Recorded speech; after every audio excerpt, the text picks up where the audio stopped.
সরল মুখ এবং আপনাদের উৎসাহ উদ্দীপনা দেখে মনে হচ্ছে আজকেই পহেলা ফাল্গুন।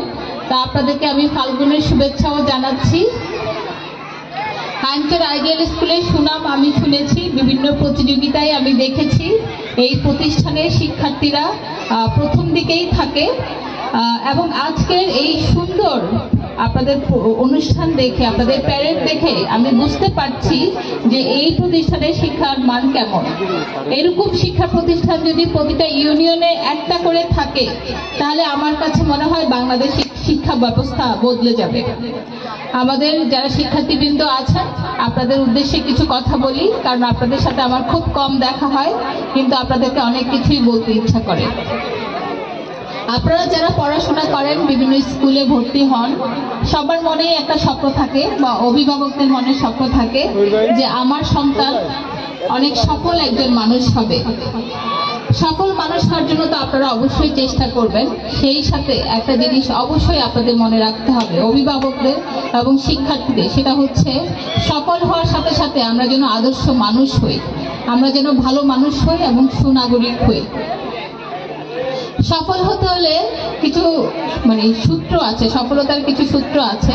আমরা যেহেতু জীবনে অনেকটা পথ পাড়ি দিয়েছি, সেই অভিজ্ঞতার আলোকে আপনাদের সাথে গুরুজন হিসেবে সেই কিছু সূত্র আপনাদের সাথে শেয়ার করতে চাই। সেটা হচ্ছে আপনাদের কঠোর পরিশ্রমের কোনো বিকল্প নেই সফল হতে চাইলে, সফলতার কোনো শর্টকাট রাস্তা নেই।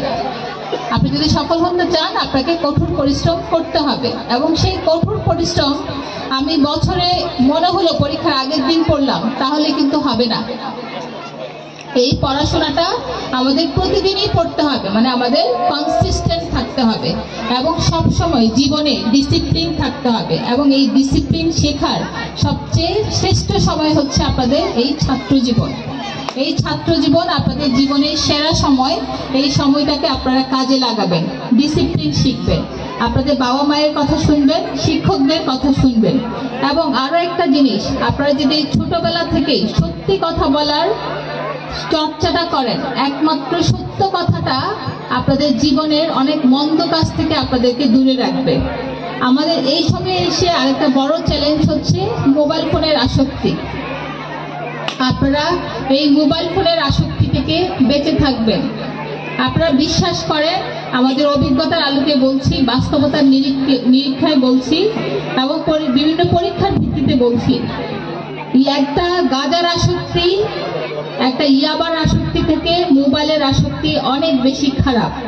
আপনারা মোবাইল আসক্তি থেকে নিজেদেরকে বাঁচিয়ে রাখবেন।